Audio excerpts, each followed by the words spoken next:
ആരോ വിളിക്കുന്ന പോലൊരു തോന്നൽ, കാലമിതല്ലേ ഒന്നൊളിഞ്ഞു നോക്കാം. വാതിലിൻ മുന്നിലായി ചിരിച്ചുകൊണ്ടെൻ നിഴൽ, 60 സംഗീതം മീട്ടി നിൽപ്പൂ. 60 വയസ്സെന്നാൽ അയ്യോ എന്നല്ല, ഇതു ജീവിതത്തിൻ്റെ സുവർണപാത. 21-ാം നൂറ്റാണ്ടിലിത് പകുതി വഴിയും സ്വപ്നവുമായി നിൽക്കുന്നൊരു മധ്യയൗവനം. കാലം നീ എത്ര വേഗം കടന്നുപോയി, ഇന്നലെ എന്നോണം തോന്നുന്നു ബാല്യം. പിറവിക്കു വേണ്ടി വഴിയായി നിന്ന അമ്മച്ചിയുടെ സ്നേഹമുഖവും അപ്പച്ചൻ്റെ കരുത്താർന്ന ചിരിയും ഇന്നും കണ്ണുകളിൽ തെളിഞ്ഞു നിൽക്കും. അവർ കൈപിടിച്ചു നടത്തിയ വഴികൾ ഇന്നും ഹൃദയത്തിൽ പൂക്കുന്ന പൂക്കൾ. ദേവാലയത്തിൽ സോദരർക്കൊപ്പം പാട്ടുകൾ പാടിയ ബാല്യമതും ആത്മീയ ചൈതന്യം ഉൾക്കൊണ്ട നാളുകളായിരുന്നു.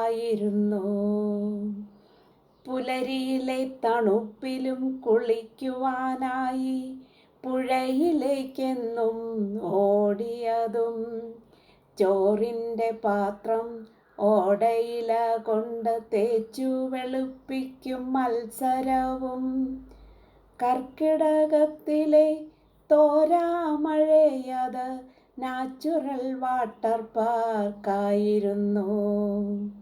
സോദരങ്ങൾക്കൊപ്പം മൈലുകൾ താണ്ടി അന്ന് ഞങ്ങൾ സ്കൂളിലെത്തും.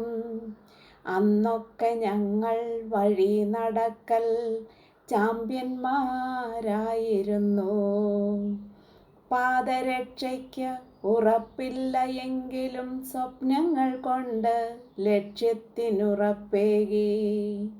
സുഹൃത്തുക്കളുടെ കളിയും ചിരിയും പാഠങ്ങളുടെ ഗൗരവവും ഇന്നും ഹൃദയത്തിൽ നിറഞ്ഞു നിൽപ്പൂ.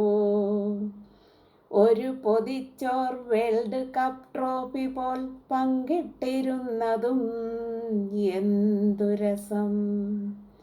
എന്തായിരുന്നാലും എല്ലാവരുമെൻ ഹൃദയത്തിനുള്ളിലെ ബെസ്റ്റ് ഫ്രണ്ട്സ്. എൻ ജീവിതമൊരു പുസ്തകമാണെങ്കിൽ അതിൻ മധ്യത്തിലെത്തിയ തോന്നൽ മാത്രം. മുന്നിലിനിയും ചിരിയും കളികളും സ്വപ്നങ്ങളും നിറയെ കാത്തിരിപ്പൂ. 60 നിറവിലിന്നെൻ സമ്പത്തായി ദൈവം നൽകിയ കുടുംബമുണ്ട്. ജീവിതയാത്രയിൽ ഞാൻ കണ്ട ദൈവമാം സോദരർക്കൊപ്പം കുടുംബത്തിനും 60-ാം പേജിലെ പുസ്തകത്താളിൽ 1000 നന്ദി ഞാനേകുന്നിതാ. ഈ ദിനമെൻ ജീവിതത്തിൽ ഒരു പുതിയ വസന്തത്തിൻ തുടക്കം മാത്രം. ഈ ദിനമെൻ ജീവിതത്തിൽ ഒരു പുതിയ വസന്തത്തിൻ തുടക്കം മാത്രം.